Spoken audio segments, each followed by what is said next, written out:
Now, good evening, ladies and gentlemen. Warm greeting for the 75th Independence Day, which passed by yesterday. I'm also told today is the third death anniversary of the former Prime Minister Atal Bihari Vajpayee. I pay my homage to him. Now, I know that today, thanks to what has happened in Afghanistan last 24 hours, the focus is on Kabul. But we are discussing the subject of enormous public interest, which is India-China relations since the Galwan Valley clashes last year. We will try to do it dispassionately, frankly, without spending time in deciphering phrases like salami slicing and vote warrior diplomacy, and scrupulously avoiding the binary of the UPA versus the NDA or the BJP versus the Congress. I would urge the distinguished panelists to closely analyze the progress on disengagement on LSE following 12 rounds of commander-level talks and 2 face-to-face meetings between Indian EAM and its Chinese counterpart, and assessing the prospect of disengagement from other flashpoints and the whole issue of peace and tranquility on the LSE, and then overall India-China relations. How do we address the two divergent approaches to bilateral relations? China says, let us keep the LSE issue aside and move on to other spheres of bilateral relations. We insist there can't be business as usual unless the LSE issue is settled. Can there be mutually acceptable middle path? Are there limits to our ability to direct India-China economic relations? In spite of tragedy of Galwan Valley last year, in our ban on almost 3,000 Chinese applications, in concerted effort Atmanirbhar Bharat, last year, the value of India's import from China was higher than import from USA. Is today Tibet figuring more prominently in India-China relations than earlier? If media reports to believe, for the first time, Prime Minister conveyed birthday greeting His Holiness Dalai Lama on phone. And we also are aware that Chinese President Xi Jinping became the first president to visit Tibet, which is now connected by railway. We also know the deployment of tanks and missiles and other hardware, which could have serious consequences for India. The meeting of the US Secretary of State Blinken with a representative of Dalai Lama's in Delhi has not gone down well with China as expected. How much friction can there be on the issue of successor of Dalai Lama? China's lengthening shadows in Nepal and now possible foothold in Afghanistan, where Taliban have run over the country with lightning speed, and a blind support to Pakistan are the factors which can't be wished away. On the other hand, our growing closeness to US continues to be a cause of concern to China. Besides, irrespective of how strongly we refute, in the eyes of China, both the Quad and the Indo-Pacific are anti-China groupings. During his visit 2 years back, the former US Secretary of State Mike Pompeo said in Delhi that most of significant agreements have been reached through mutual acceptable compromises, which always involve some degree of give and take. Though he was speaking in a totally different context, thinking aloud, can there ever be a compromise on India-China border dispute? Or no Indian political leader can ever take the risk of political fallout of acting on such a thought? Sorry for sketching the surface and posing some questions. The panelists are free to flag any issue they think important, so long as they can complete their remarks in 10 minutes. Ladies and gentlemen, we couldn't have found a much more eminent panel. Dr. Tharoor needs no introduction. He's a former UN diplomat, 28 years, former embassy, HRD, 3-time Congress MP, from author of 20 books, most of them bestsellers, a compelling orator, and he is a pioneer popularizing the use of Twitter among the politicians, though initially he was criticized by all of them. But they criticize that he deliberately uses the phrases for which they have to look for a dictionary. He was chairman of the Parliament Standing Committee on External Affairs for 5 years. Former NSA, my friend, former Foreign Secretary, Ambassador Shankar Menon, has been studying China and watching China development for the last 50 years. He's the only Indian diplomat to have served as High Commissioner to Sri Lanka, and Pakistan as also Ambassador to China. Like his book choices, his latest book, India and Asian Geopolitics, has received rave reviews. A couple of years back, a reputed international publication had named him as one of the 100 most influential strategic thinkers in the world. He is currently professor at Ashoka University. Professor Raja Mohan is a product of the same university, which has produced the likes of the finance ministers, Shashi Tharoor, and EM Dr. S. Jaishankar. He is one of the most respected strategic analysts and thinker who has authored many books. When we were suffering the pollution of Delhi and heat of Delhi, he was doing Samudra Manthan all alone. And when he found nectar, he ran away to Singapore. He's drinking his nectar, sitting as director of Institute of Southeast Asian Studies at NASA University of Singapore. He's also done some other books like Modi's World, Crossing the Rubicon, Enhancing the Indian-ASEAN Connectivity. And his columns in Indian Express are read with great interest. He has served as director of PANAG India. And I must say, it's not easy to get him. I had to work very hard to persuade him to come on board. Now, Dr. Seshadri Chari, what a coincidence. Chari ji, you remember in December 2019 in Nehru Memorial Museum Library, when we were discussing, can India-China border dispute ever be resolved? You are one of the 9 panelists. A lot has changed since then. That time we didn't have the mask and we didn't have so many things. Now, Rachari is a known figure. You can see him on television. He writes very frequently. He is a member of the National Executive of BJP. He was editor organizer for many years. And the subject for PhD thesis was Regional Dynamics of Indo-Pacific Region, an implication of China's influence in India's extended neighborhood. Very pertinent to our discussion. Currently, Dr. Chari, chairman of China Study Center at Manipal. Ladies and gentlemen, I am sure we will have very stimulating discussion. Chari ji, you are the only person on the panel who has done a PhD on China and are heading a center of Chinese studies. You are also a very prominent member of the ruling party. So I will invite you to begin the discussion. How do you see things since what happened that fateful night in June 2020? How are we progressing? Where we are heading? Floor is all yours. Dr. Chari.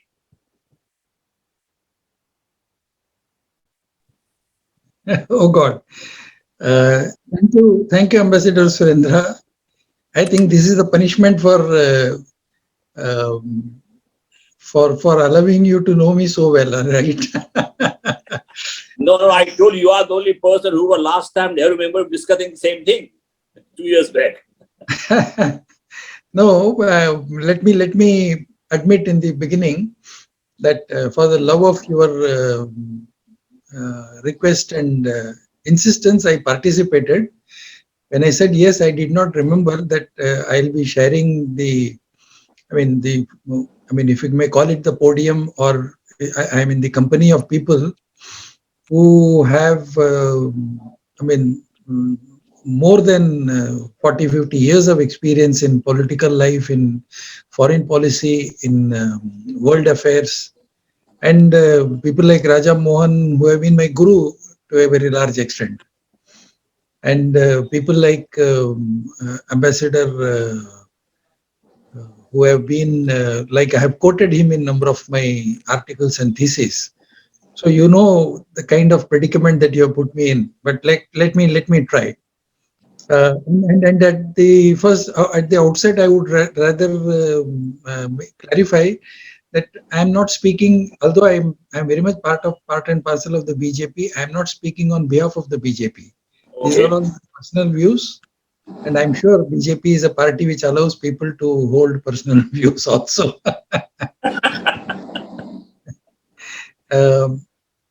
Well, as you have said in your introduction, we know about what happened in Galwan, so there is no point in actually going back to what happened in Galwan. We all know about, as far as the seriousness of the clash between the two armies is concerned, it is amplified by the fact that both sides suffered very heavy casualties. And taking place after almost 40 years, and going by the kind of casualties on both sides, Of course, China was not very forthcoming as far as its casualties are concerned, but nevertheless, they were there. So, and we should also look at Galwan not as a standalone incident, but we should look at Galwan from the point of view of what happened in Doklam. So, in a way, Doklam and Galwan have many things in common, and I think they appear to be linked very much to the larger strategy, the political strategy, the economic strategy, and geostrategic implications as far as China is concerned. And both Doklam and Galwan indicate that China is focused on its strategy to dominate the areas stretching from the, say, line of actual control in Ladakh to Aksai Chin, Siachen Glacier, and even beyond. See, China's road and railway links are crisscrossing these mountains, which are highly inhospitable, but and covers around 500, say, odd kilometers. But the control over this area will give Beijing the advantage of sitting over a vantage point almost equidistant from Islamabad and Kabul. Through, if you draw a map through Kashgar, Gilgit, Islamabad, Gwadar, that railway route, which they have planned and which they have executed also. So every inch of the land here is important for them. And now, if you are sitting in a position which is equidistant from Islamabad and Kabul, and after what is happening in Kabul, imagine how important that place becomes. So now you can, you can imagine the importance of the Galwan. Therefore, there is a lesson for New Delhi. New Delhi should also remember that even a small patch of land in this area, if it is allowed to be lost to China, if it is in the possession of China, it's a great security implication for India, and we'll be compromising with our security. And it's very unlikely, at least I can say it as an individual who has been studying these issues, that neither Beijing nor India is in a mood to sort of relent or go back even 1 inch from their positions. So this is what has now is the area, in fact. So after the initial talks, there were some movements, but now what I gather from army sources and also from freelance sources is that there is some sort of a as is various basis as far as the situation is concerned. It's stalemate. There are no fresh clashes, of course, but there is a unnatural peace, which we cannot actually call a peace, and and that brings us to the situation that is emerging as far as geopolitics is concerned. And we know External Affairs Minister Dr. Jaishankar has commented that India's relations with China are at a crossroads. So when he says that we are at a crossroads, that indicates that New Delhi has made up its mind to be very firm with Beijing. And obviously, we are planning to deny any access to trade or commerce and all that. But how much we have denied trade and commerce is a very different issue. I won't go into that in detail, but very strangely, from what the figures that we are getting, even after the Galwan incident and after the coronavirus incident and all that pandemic, the trade has slowed down a little bit to the tune of about 15%, but then it has not stopped ultimately. But that's a different issue. We'll have to go into that again. But if you extend the External Affairs Minister's statement a little, what he means is it's very clear that the border tensions cannot continue with cooperation in other areas. That is what he has said it in so many words, in fact, which is very obvious also. So in a way, I think both India and China have sent a number of messages to each other. India has sent a strong message to China that you cannot take us for a ride, and this is not 1962, etc., etc. We are all about know that. China is terribly pissed off as far as our Quad initiative is concerned. I mean, they say it's like an old song, Hindi film song, that तुम अगर मुझको न चाहो तो कोई बात नहीं, तुम और को चाहोगे तो मुश्किल होगी. You're not with us, we don't mind. But if you are with America, then we have great problems. That seems to be China's problem. But then that's why they said Quad is Asian NATO, and then we have to say what you are talking Asian NATO and all that these things. And then they also started their own. I mean, I won't call it Quad, but absolutely similar to Quad. Beijing, they hosted foreign ministers of 10 ASEAN nations, and they rolled out this great plan, what they call Langkang Mekong cooperation, LMC cooperation, they call it, between Cambodia, Laos, Myanmar, Thailand, Vietnam. Of course, our other panelists know this area like the back of their palm. And this, they think, will again improve their relationship with RCEP. RCEP is another area which we have missed completely. So, PLA, and you remember one, let us not forget one thing. China has a very strong leader, Xi Jinping, who is the president of the country, who is the leader of the Communist Party, and he is also chief of the PLA. So he is wearing 3 hats. Even Mao Zedong did not wear these 3 hats. He had only 2.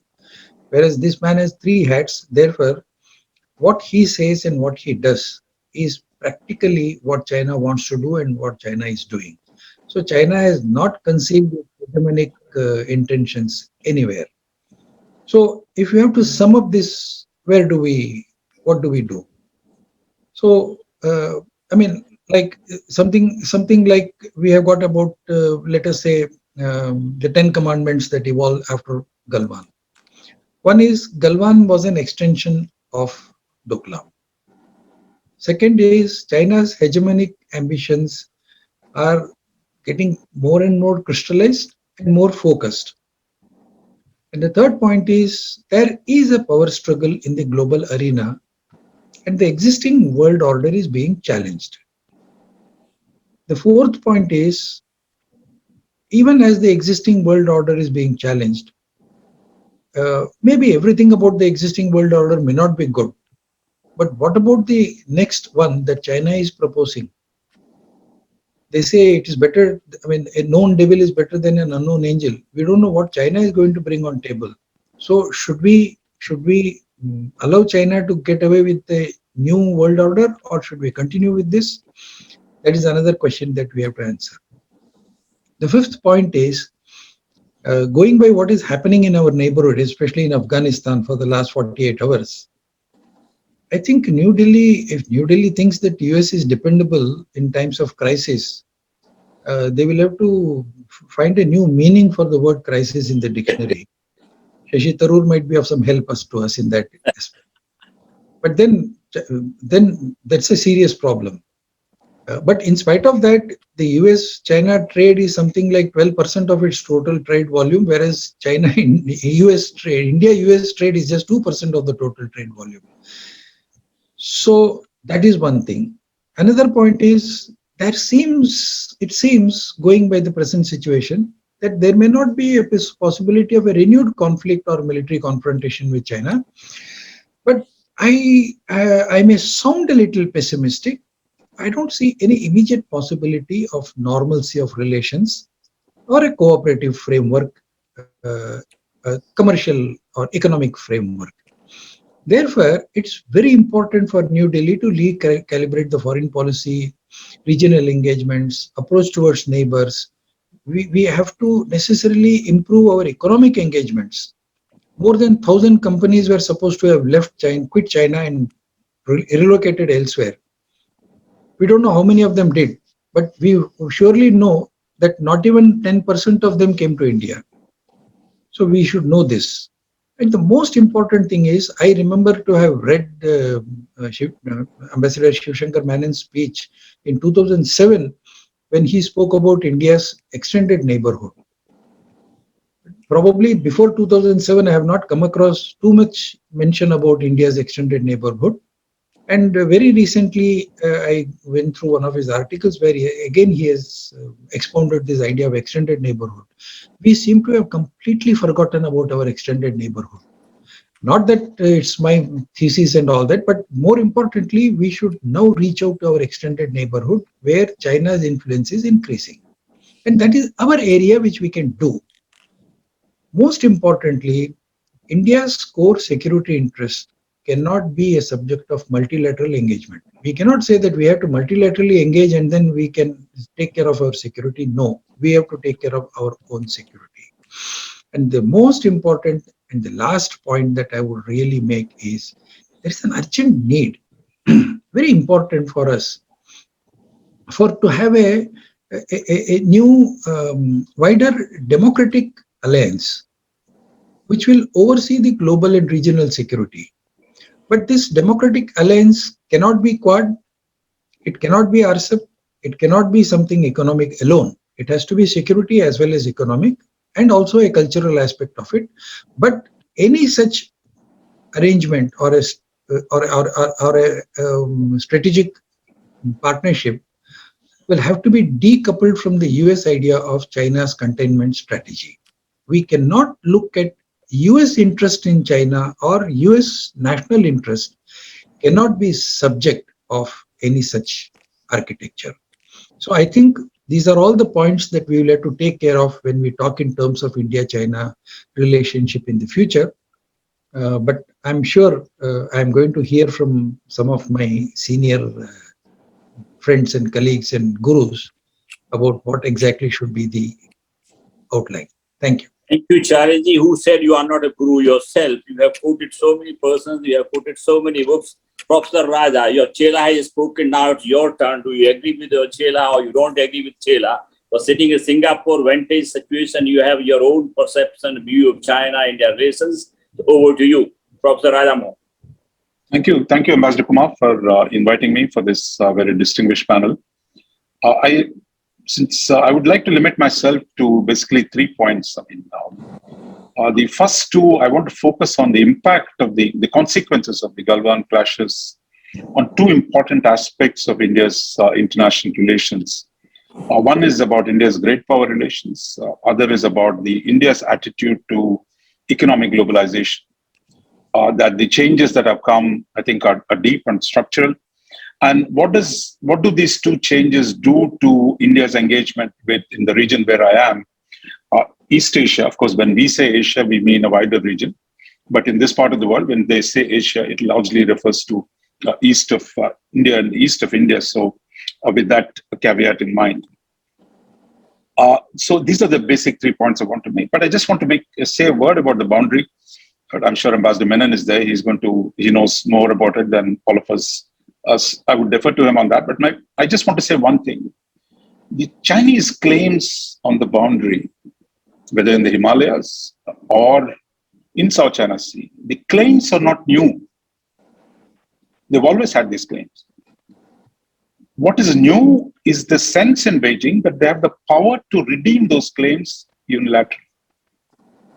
So this is not just about the border clash, but the power shift that has taken place in Asia in favor of China. The China has not only risen vis-a-vis the US, which is what all of us talk about, but China's power vis-a-vis its neighbors has risen even more dramatically than between China and the US. So the gap between China and its neighbors, two of the largest neighbors, that is Japan and India, will grow. And I think that fact will be there. And dealing with it is the question.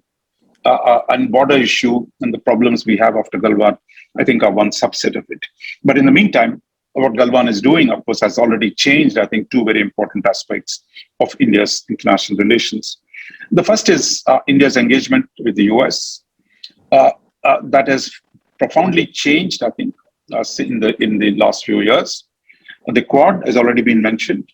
You can trace the revival of the Quad, certainly after Doklam, actually, 2017 boundary clash. And then you see the slow expansion of the Quad to revival of the Quad, its engagement at the level of senior officials. We went on to the ministerial level. And finally, after in 2020, which is the scope and the intensity of the engagement has increased. and President Biden has elevated it to the leaders level virtually. And in September or October, we expect to see a full in-person physical summit in the next few weeks. And the agenda has gone beyond merely, defense. It covers now a much wider spectrum, including vaccines, including critical technologies, and a range of issues. And it's interestingly, India is the only non-treaty partner of the US in the Quad. The other two are actually allies of the United States. So that's what the difference. And purposely, that actually gives India the power to shape the agenda of what the Quad does. Because the slowest boat, as they say, sets the pace of the caravan. So India has actually the way in which it can set the agenda and determine the pace of the agent. And my sense is, as the challenges to Chinese power mount for India, the partnership with the US and its allies can only grow in importance.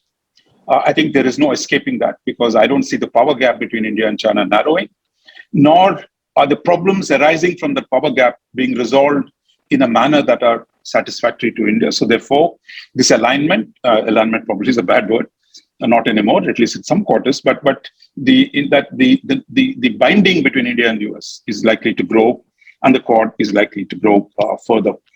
In many ways, the Chinese have driven India into a relationship with the West that India has resisted for so long. And really, I think both the Doklam and now Galwan have actually now, I think, probably have made it irreversible, because even resolution of the Galwan dispute will not necessarily see a reversal of what has been done in the last few years with the United States. So I would say here, when the reference was made to Asian NATO, look, I mean, it's Chinese. When Chinese do it, it's great diplomacy, it's great strategy. When they went to the Americans to fight the Russians, it was hailed as a brilliant move, and Kissinger's 50th anniversary is just being celebrated. But when India does it, somehow it's a sin. So let me quote Salman Khan here, and then Salman Khan's Dabang, he says, if you do it, it's Ras Leela. When I do it, my character is Leela. That is what Chinese are telling. So now, I think we should stop debating this on Chinese terms. Either it's in our interest or not, that we should decide it, rather than letting the Chinese set the terms for the discourse. I mean, I think they're being good at setting the terms, but I don't see why India has to accept their terms of engagement on this issue. The second set of points I wanted to make were on the economic globalization. One of the stratagems India has adopted in dealing with the Galwan challenge was to really begin to decouple economically from China, raise the costs horizontally on the economic side. I don't want to get into the trade figures, but I think the intent is to reduce the exposure to China on the economic front. Well, the pandemic has certainly forced India to import a lot of COVID-related stuff, but I think whether it's on telecom, with a whole range of issues, the strategy is to reduce the reliance. Whether those figures will get represented in the near term or longer term, it is a different matter. But what we could have done with China on the telecom side, if there was no Galwan, would be very different. So I think we should not just look at the trade numbers and decide everything on that. Second, I think surprisingly, India's, with the decision, of course, of separating from globalization preceded, of course, the Galwan clash, and the RCEP was a signal that India was uncomfortable with globalization, and that it was rethinking the NDA government, certainly, and Shashi's friend Jairam Ramesh, of course, was attacking FTAs when Manmohan Singh was negotiating them. But that's a different story. But the fact is, the official discomfort with FTAs has grown under the NDA government, and the RCEP is a first significant symbol of India's withdrawal from globalization of a kind. Here again, I think surprisingly, India seems to be quite in sync with what's going on in China and the US. China's dual circulation strategy and its eagerness to decouple somewhat from the US, focus more on its own internal economy, are independent of other factors. So I think that's where Xi Jinping comes in. I mean, I don't want to get into the details of those, but the fact is, China's economic strategy has moved from simple integration with the West to actually creating strengths domestically. And I think that is a major change in China's approach to a global economic order. And similarly, America under Trump, America First strategy, and now foreign policy for the middle class is making it quite clear the assumptions of globalization that dominated Clinton, Bush, and Obama administrations is no longer the policy of the United States. That the US has moved away from uncritical globalization is rethinking how it should relate to the global economic order. And I think that's a fundamental domestic political shift, and it has very little to do with China. But I think China gets caught in this situation, in this debate. So there we are. Both China and the US are rethinking their economic globalization. And I think India is not far apart from this. And India too, internally, I think, has shifted from uncritical engagement on globalization and free trade to building capitalism at home. So those who say Modi is like Indira Gandhi, or that what India is doing today is like Indira Gandhi turning back on the world, it's actually, unlike Indira Gandhi, who constrained domestic capital and threw out foreign capital, what Modi is doing is actually opening up the Indian economy for the domestic capital. That is a big change. I mean, that the constraints on Indian capital, which were imposed, you can say it's good or bad. I'm not going into it. You want to denounce it as Adani, Ambani, the world. I mean, I have no problem with that. But I'm saying the structural change that is taking place in the recent reforms that have come through, especially in the pandemic period, I think those are significant. And even yesterday, what he's announced, the PM from the Red Fort, a big push on advancement of domestic industrialization, infrastructure building. This is significant, I think. Whether what we can deliver, of course, is a whole different world. So on trade, already you see, while decoupling from China, India is also expanding engagement with trying to negotiate a free trade agreement with Europe and UK. I can see some of you sniggering. I would like to see a commerce ministry negotiate an FTA with anybody in the world, let alone Europe and UK. But we'll see that. But nevertheless, the intent, at least at this point, is to say we're open to a different economic relationship with some of the Western countries, while reducing reliance on China. This again, like on the security side, is a fundamental shift in India's approach to international relations. And I think how far this will go, you can argue. But the reorientation on the security and the economic side are fundamental that is taking place. The final question of what does it mean for India's engagement with Asia? Interestingly, India's new orientation is at odds with where the rest of Asia is. Because last 30 years, our strategy was to integrate ourselves with Asia, reduce tariffs, be like them, be part of the regional economic order. But walking out of the RCEP and now actively decoupling from China, when the rest of Asia is actually integrating with China. Even 2 Quad members there, Australia and Japan, have not walked out of economic integration. So what we're doing on the economic front is very different from what is happening in Asia. And you sit here and keep hearing from Southeast Asian friends. I mean, they talk like India in the non-aligned era. They talk about non-alignment, look, don't take sides, very much like what India used to say in the 50s and 60s. And here India is coming in as a Quad member. And Quad, of course, creates EGB, really a lot of nervousness in the region. But how this plays out and how much the US can persuade the region into rethinking approach to China, to Quad and other areas. I mean, that's a big area that's being debated here. Recent visit of Austin has had some impact, but that remains to be seen. So finally, let me conclude by just referring to 2 paradoxes. I think one, historically, India's emphasis was on Asian unity, Asian solidarity. And China was quite central to that, whether it was in refusing to isolate China, whether it is in post-62 as well, of supporting China's membership of the Security Council, and again, returning to China after 92, building a multipolar world in partnership with China.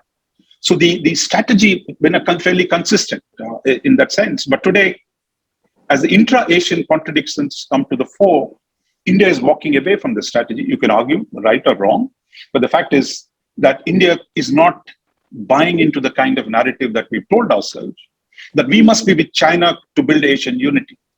Today, our strategy is to work with the West to balance China within Asia. And I think those 2 approaches are profoundly different. And I think we're at the beginning of that journey. How far this goes remains to be seen. But the fact is, Asia was never united, notwithstanding India's hopes and dreams between China and Japan in the interwar period. After that, you have China was with the Russians. Nobody, Russia and China didn't get along. China, Japan don't get along. China, Korea don't get along. Korea, Japan don't get along. Vietnam, Cambodia don't get along. So I think this illusion we've created for ourselves as if there's some great Asian unity out there. But the reality is there are deep contradictions. And China, I think, has relatively succeeded in smothering a lot of these with its economic interdependence. But can that sustain? It remains to be seen. But today, I think India's path in Asia is a different one. So the task, therefore, for us to explain what we're doing to our ASEAN friends, to the smaller countries in Asia, which are frightened by the US-China contestation and worried about being squeezed in the new decoupling of the US-China decoupling. We have a lot of hard work to do to convince our friends in Asia that, look, we're still going to work with them. There's a different basis on which we trade and do more security cooperation. That, I think, is going to be a huge task in Asia. I'll stop here. Thank you, Professor Raja. Now I turn to you, Shashi. You heard him, you heard academic, you heard a professor, and Professor Raja has thrown so many new points, which are not all on border, and I'm sure you will respond. I will urge you, for time being, you put your hat of Congress MP aside. As the former chairman of the Parliament Standing Committee on Foreign Affairs, you have been writing very extensively on this issue. So let us hear Dr. Shashi Tharoor. Your audio is off. Unmute, yes. Okay, here we are. Well, thank you very much for that. Actually, I find myself perhaps surprisingly far more in agreement with Seshadri Chari than with my good friend Raja Mohan. I mean, I think I was with Raja until he waxed eloquent about Mr. Modi's disastrous speech of yesterday, where familiar promises were regurgitated yet again, even though they've been violated every time they've been made. But that's another subject, and as you said, I'll put that hat aside. Let me, like the others, try and take a longer view of the issues. As you said, we shouldn't look back, but look forward. I think one aspect I do need to look back on when we look at the Galwan implications is the fact that our two countries had indeed developed multiple avenues of engagement before Galwan. And the obvious ones, from negligible levels till 1991, trade with China had grown to become our second largest trading relationship. Not so important for them, but very important for us.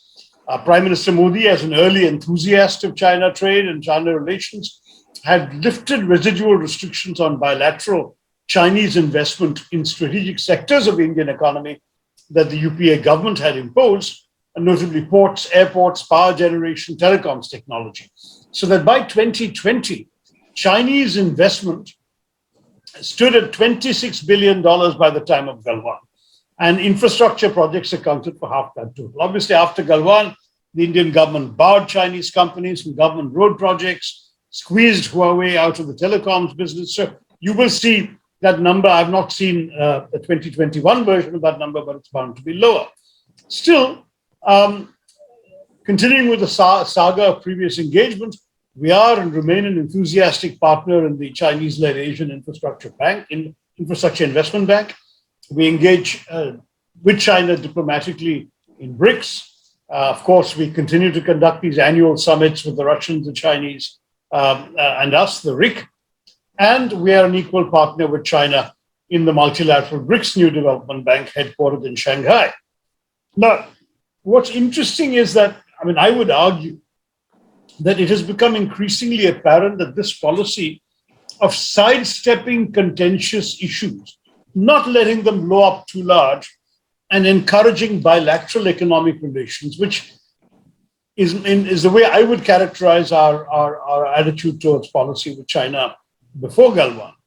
I would say this has played into Chinese hands. The PLA has used the seemingly benign situation to repeatedly undertake, quote, minor military incursions, inflict small-scale military setbacks on India, take a few square kilometers of territory along the LAC for local tactical purposes, and then declare peace. Mutual engagements are duly announced. Both sides claim the crisis is over, but China establishes and fortifies a new deployment. And these mini crises always seem to end with the Chinese in a better position on the ground than before. And each incident establishes a new normal on the LAC. We've seen this last year with the with apparently the Chinese in control of over 900 square kilometers along Ladakh, along the LAC. We've seen them occupying areas we used to patrol at the Finger Heights. They've extended their troop presence to the intersection of the Galwan River and the Chayok River, which has essentially made the Galwan Valley off bounds to India, which it never was until April of last year. And they've constructed permanent structures as well. And they've issued statements claiming that sovereignty over the Galwan Valley has, quote unquote, always belonged to China. So Chinese strategy seems to be to consolidate the LAC where it wants it, so that an eventual border settlement that takes these new realities into account will be in its favor. I think that's the longer term plan. Beijing keeps saying the border should be left for future generations to settle, knowing full well that each passing year increases China's relative economic, military, and geopolitical strength vis-a-vis India, while shifting the LAC very gradually and imperceptibly in its favor. In the meantime, border incidents keep the Indians off balance, demonstrate to the world that India is not capable of challenging China, let alone offering security to other nations. In fact, it's striking that Deng Xiaoping had told Rajiv Gandhi in 1988 that the 21st century would be, quote, an exact quote, India and China's century, unquote. I think the current Chinese leadership have no patience for such pablum. They believe, indeed they know that it's destined to be China's century alone. And they're pretty happy to show India its subsidiary place in the pecking order. Now, I mentioned this because obviously we have all sorts of ideas that have come up. I mean, I do believe that that COVID and our management of COVID has complicated the economic argument because, in fact, if you look at India's dependence on China for its non-consumption economy, it's still pretty high. And imports from China become indispensable for India's exports to the rest of the world. Various manufacturing inputs, industrial equipment, components, even some technological know-how have come from China in recent years, and eliminating them could have a seriously negative effect on economic growth at a time when, during the COVID lockdown, and I would argue the mismanagement of all of this, India's GDP is estimated to have shrunk by as much as 29% in the last fiscal year. Indian construction projects in the private sector, where none of our government agencies are major players, still go to between 1,000 and 1,500 Chinese companies operating in India. And I don't even know if people in India realize there are that many Chinese companies actually working in the construction sector in India. And as to the effectiveness of any trade retaliation, my friends in the government keep boasting about the restrictions they've imposed on the Chinese. The fact is that India represents only 2% of Chinese exports. I think Seshadri Chari mentioned that also. And drastically reducing it would actually not be enough to deter Beijing or to cause any change in its behavior. And I happen to agree with both the previous speaker that our decision to pull out of RCEP because of Chinese dominance of that arrangement actually was a confession in the eyes of the world that our economy still suffers from structural problems that render most of our businesses unfit to compete. And that isn't a particularly good signal to send out anyway. Now let's look at the issues that you mentioned in the introductory remarks. The salami slicing, I've already talked about that earlier without using the phrase, and clearly giving into this would invite simply more salami slicing. And surely a regime that likes to boast about its prime minister's 56-inch chest and strongman image and so on cannot afford to allow more of this to happen. At the same time, we have seen over the last couple of years a much stronger, more assertive China, which in fact was very interesting. I think it was partially even triggered by the post-COVID, when COVID erupted in January of last year, and the world started talking about decoupling from China because China was the source of this virus. Having been pushed on the defensive by international opprobrium, China quickly moved from shoring up its image to this aggressive wolf warrior diplomatic and military approaches. It tightened its grip over Hong Kong, ended the former colony's semi-autonomous status de facto, increased tensions in its own neighborhood by increasing maritime patrols near the Diaoyu Islands, known in Japan as the Senkaku Islands, in the East China Sea, sending vessels off the coast of Indonesia, Malaysia, Vietnam, redoubling its extensive claims based on this preposterous 9-dash line in the South China Sea, conducting aerial reconnaissance near Taiwan, unleashing trade sanctions and economic pressure on Australia, imposed 80% tariffs on Australian barley, and they conducted cyber attacks against the Australian government and sentenced an Australian to death. But they haven't carried it out yet. They deployed military force in their border dispute with Bhutan. They cracked down on I think we may want to get other people to please mute. But others, please mute. General Rajendra Singh, please mute. Please go ahead, continue. Yeah, okay. I'm just hearing a lot of echoes from other people's sounds. Anyway, and then of course cracked down on the Uyghur minority in Xinjiang, and I can go on with the list. But you, I think, heard enough. This is a newly resurgent, indeed brazen China, which I think is going to be much less inclined to end its sort of belligerent attitude towards us. And of course, we have to look at the bigger picture. I never was fond of the expression string of pearls, but China certainly has seemed intent on encircling India strategically and economically by setting up ports and naval bases, developing economic corridors. And, we can put RCEP aside, but look at CPEC, the China-Pakistan Economic Corridor. Look at BCIM. Look at the Trans-Himalayan connectivity network that they've constructed. And we've also got, I think, very clearly a Chinese hand in some of our recent difficulties with Nepal. We have the whole Sri Lanka situation where Hambantota is now a wholly owned Chinese property in Sri Lanka, and one terminal of Colombo Port is going that way. Chinese opposition to India's international aspirations to a permanent seat on the Security Council has now become very evident. Continued blocking of our membership of the NSG, continuing to reiterate their claims to Arunachal Pradesh.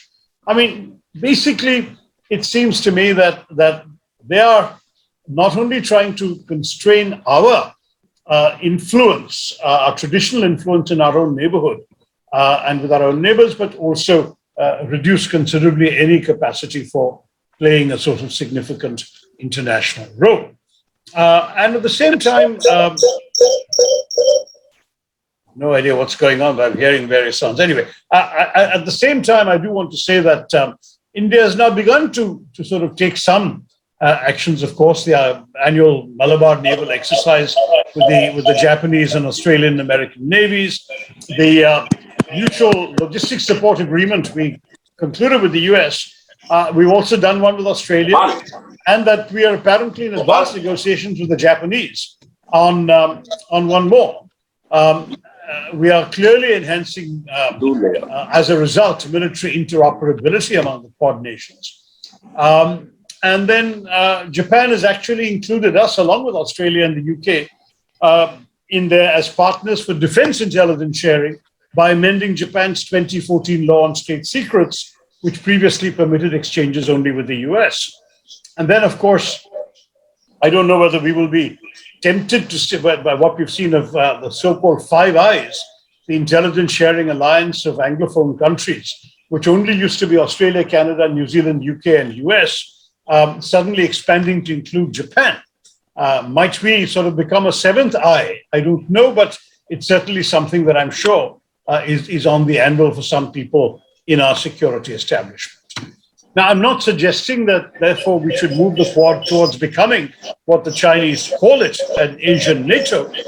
And I'm very aware that we are the only member of the Quad. We have land-based security concerns. Japan's is much more focused on Chinese naval incursions. The US has this whole geopolitical global dominance issue with the Chinese. And Australia has been quite reluctant to even join American naval patrols in the South China Sea because of their own economic dependence on Beijing. So the Quad is far from being anything like a firm alliance, to use that word, or even a firm partnership against the Chinese, when many members, Japan and Australia in particular, in the last month since Galwan, have said that they don't want to injure their relationship with China.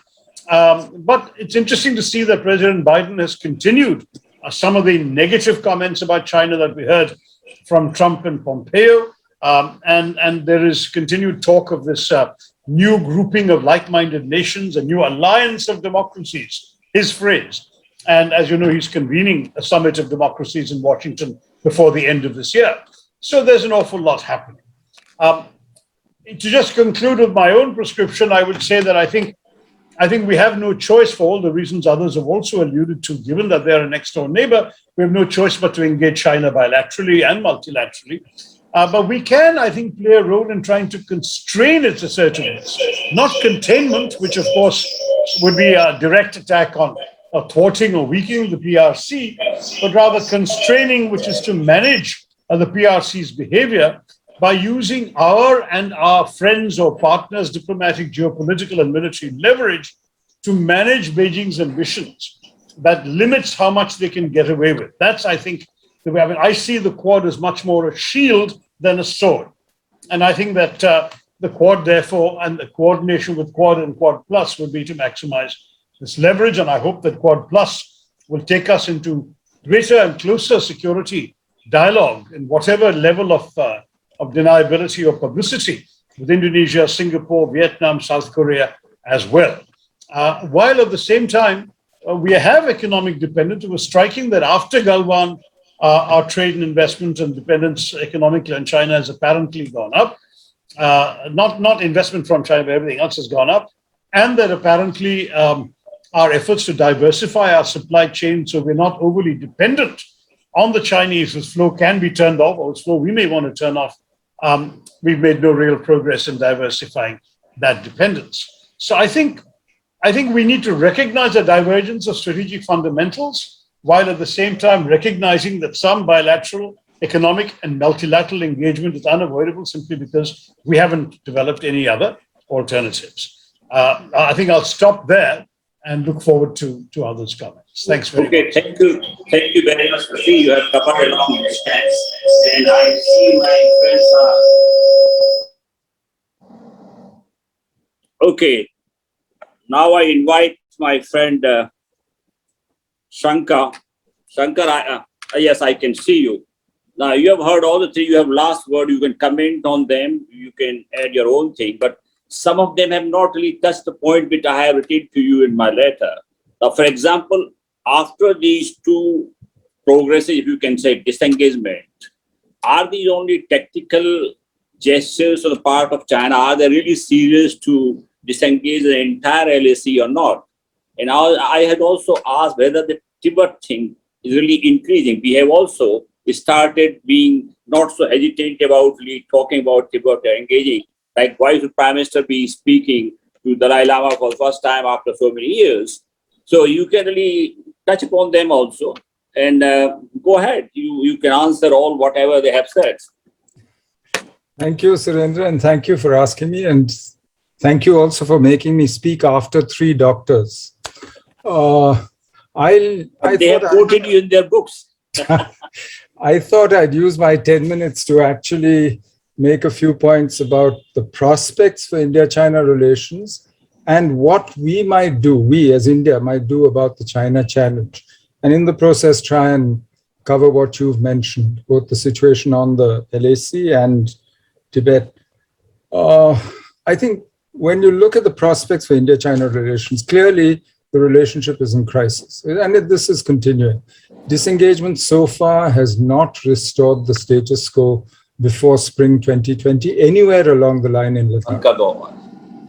We are not patrolling where we used to, not just in Depsang, but they're also across the line in Demchok, and even in the areas where we have supposedly disengaged. It's not the previous status quo. And this is clear to everybody from satellite photos, from other accounts, from a series of leaks.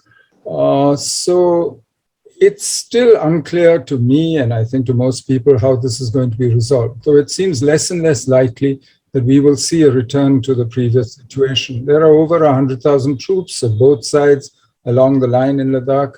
There's new permanent infrastructure which has been built, and China continues its sort of 2 steps forward, 1 step back tactic, which she has used successfully in the South China Sea to try and make that a Chinese lake. So we now face the prospect of a militarized LAC that is live for several years to come. They've framed it as a sovereignty issue. Sovereignty is not something you negotiate or trade. And China's behavior over the last year makes it quite clear that she no longer respects the agreements, the CBMs, various things that have been put in place since the late 80s to maintain the status quo. Now, I think the Indian Army knows how to handle the military situation. Maybe they need better tools, better intelligence, whatever, but basically they know how to deal with this. But this is now primarily a political problem. It needs a political approach and a solution. And we therefore face, I think, the prospect of much more adversarial relations with China. How adversarial? Nobody can say right now. Because we are in this peculiar situation, as the previous speakers have pointed out, where we cannot live with each other, but we also cannot live without each other. Last year, you saw the trade figures. The first half of this year, India-China trade has actually broken all records. And if we're reducing our economic dependence on China, none of our figures actually show that, whether in APIs or in various sectors. And on the other hand, you have a hardening of the Chinese position. Just the other day, the Chinese Foreign Office spokesperson endorsed the Pak FM's claim on Thursday that India and Afghanistan were responsible for the terrorist bombing of a bus in Dasu. You remember that killed 8 Chinese. So our problem in China policy is really that we are neighbors. We share a periphery where we rub up against one another. China is much more active in that periphery. We have some common interests. We both have an interest actually in maintaining the safe flow of cheap oil and gas out of the Persian Gulf. But we have several differences. So the balance in the relationship has shifted since Galwan towards confrontation, but the elements of cooperation are still there. So what do we do about this China challenge, which the other speakers have spoken about in detail? Our responses to China cannot be purely bilateral, because India-China steps, because the China challenge itself is much broader across several domains of activity in Asia.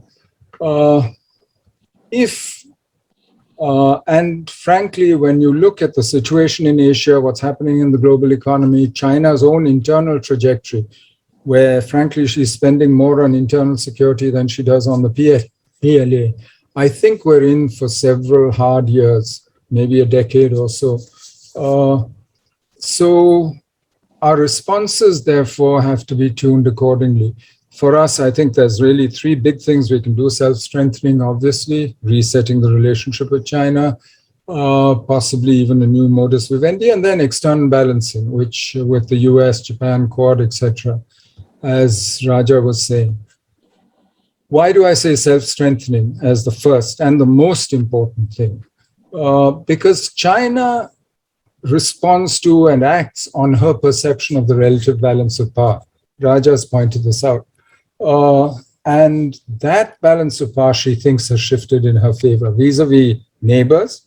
So she's much more assertive, but also vis-a-vis the US. So if we want to change China's behavior from what we saw last year, which is unacceptable, that pattern, we must self-strengthen. We have started some military reforms, but it's not just about structures and posts. It's also about doctrine and philosophy. Simple things. Frederick the Great, I think, who Napoleon used to keep quoting, used to say, "He who defends everything defends nothing."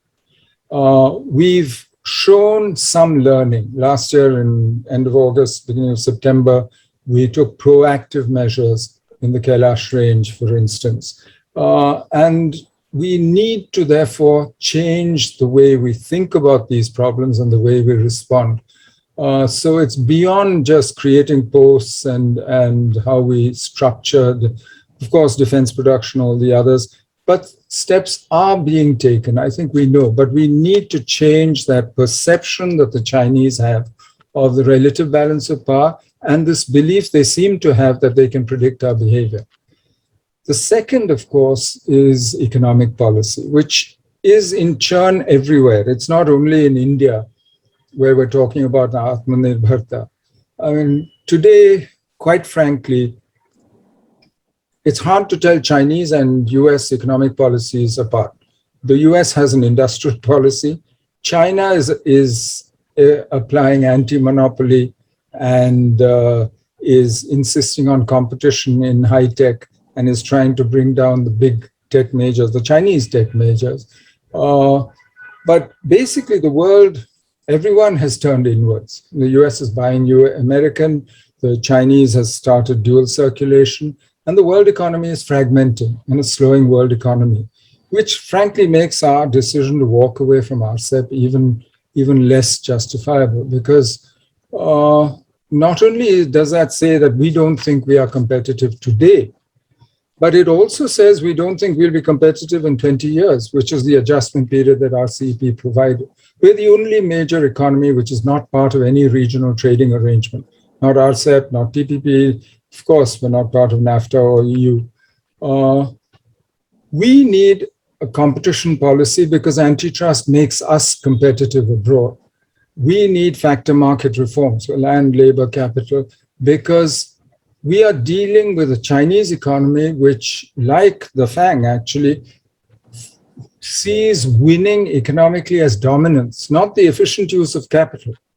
And we cannot run a closed crony capitalist economy at home and hope to have open export-driven economy facing outwards or engagement abroad. And if we're not engaged economically with Southeast Asia, with Northeast Asia, frankly, their incentive to cooperate in defense and security, etc., also diminishes. You need two legs to walk on. Thirdly, the neighborhood. I think there's no question China is much more active. We've seen what she's doing in Afghanistan, Pakistan. As China-US relations worsen, India-China relations worsen, China's ambition grows, expect China's commitment to Pakistan, activity in the subcontinent to increase. So what should we do? We need to step up our game, integrate the subcontinent and the Indian Ocean region. We should be an economic hub, a net provider of security, and seen as a source of stability. Our internal political trajectory has not helped us in the last few years, because the more we polarize internally, we diminish our power of example. We need to use our cross-border, our affinities, our cross-border ethnicities, etc.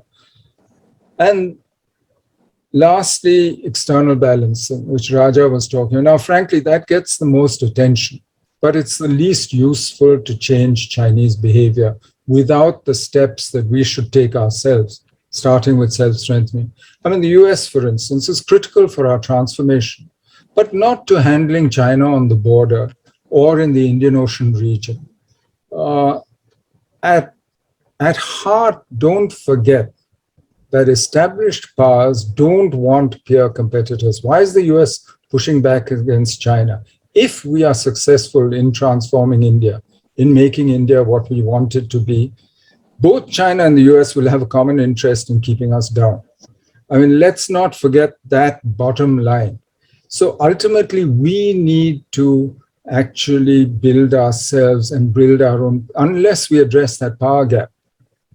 Slowly, over time, whatever, effective power on the border, unless we address those issues, frankly, no amount of external balancing is going to solve our problems. It's interesting for me that with China-US rivalry, none of their allies, their own allies, actually follow them on relations with the other. I mean, whether it's the Europeans not following the US on containing China, even Japan doesn't actually follow the US line entirely, and they're allies. And the same with China. Pakistan doesn't follow what China would prefer in her dealings with the US. So there is play in this situation where I think actually there are many things we can do. Of course, I've said over and over again, you can in this situation work issue-based coalitions of the willing and the able. ASEAN also is very useful. Japan, the Quad, whatever, and maybe in preventing the emergence of a China-centered Asian order, which is clearly what China is seeking. But it all has its limitations. And multilateralism, forget, you've seen what the multilateral system did in response to COVID. So I would really say leave you with three thoughts, actually. Both China and India, I don't expect India-China to end up in conflict. Both China and India have better things to do than to end up in a direct bilateral conflict. China is not fixated on India.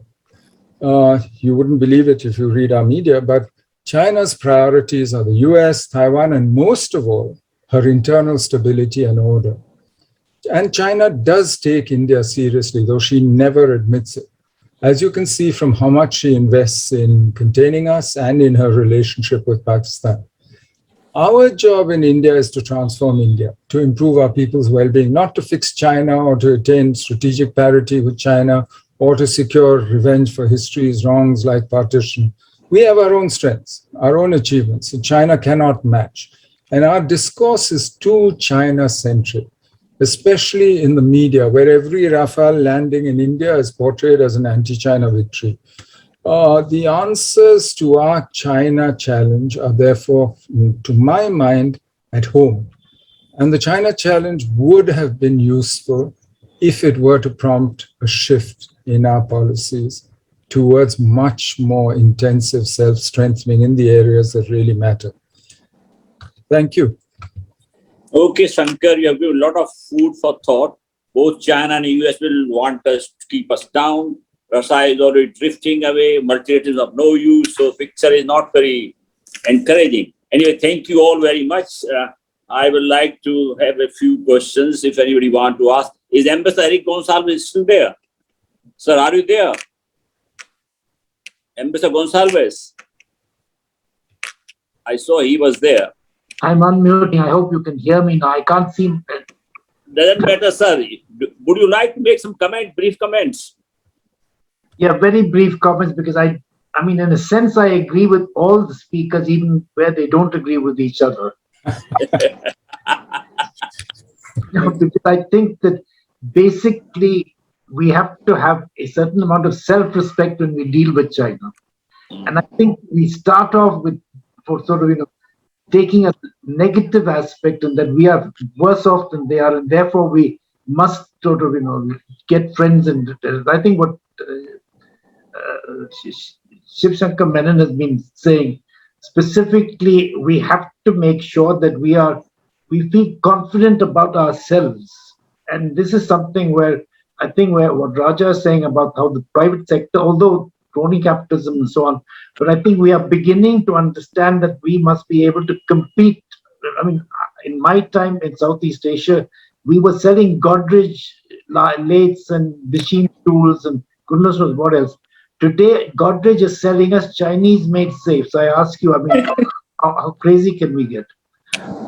So I think that we must hold firm to raising our own standards. And in this sense, I think that globalization has to be seen in a different aspect than it was about 30, 40 years ago, when we were just, because actually everybody is predatory. I mean, you see what all the great TMCs or whatever they call them are sort of not making a hell of a lot of money in this COVID thing, because they are able to compete all over the world. Whether it is good so-called people like Google or Apple or whoever it is. And I think that we have to raise the internal standards, and raise the internal standards in all respects. It's not just the economy, because when I try to do anything, I find that while, small example, we have a share with the Burmese, still, of the offshore oil, gas, and so on. But we could use that, putting it into the Northeast. But no, what do? We find it much simpler to just sell it to the Chinese, who take it to China. I mean, we are commercial lot, we're not an industrial lot. And we have to change that. We've got to sort of work much harder to be more competitive in a mental sense, I think, rather than a purely economic sense. We've got to feel equal and get to. And then this is something that will apply. We will have our problems with the Western world also in this. But we are not going to get to deal with China if we are going to sort of be a subsidiary to the Western world in a strategic or military sense and so on. I mean, either we play with whether we are the fifth largest economy or something, I think. And I think we have the capacity to do it. And I shouldn't talk on because I'm not. Okay, sir. So I leave it there. Okay, sir. I see hand from our friend Saurabh. Saurabh Kumar, you have 2 minutes because I have to close at 7:15. Go ahead, Saurabh.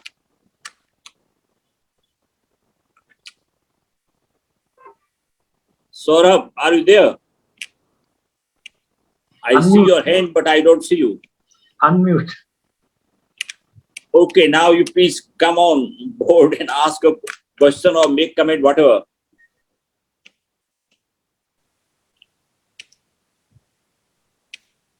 Okay, Saurabh is not visible.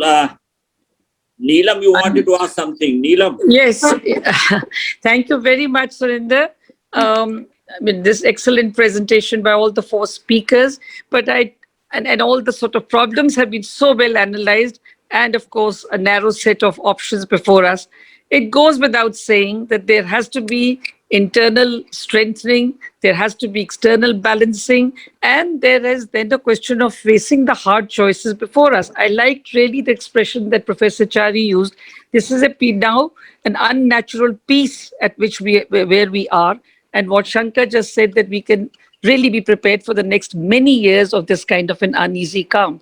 So maybe, I suppose we instead of sort of just looking at external and internal strengthening as either or choices, I think it might be more realistic to look at them both. I think we need both.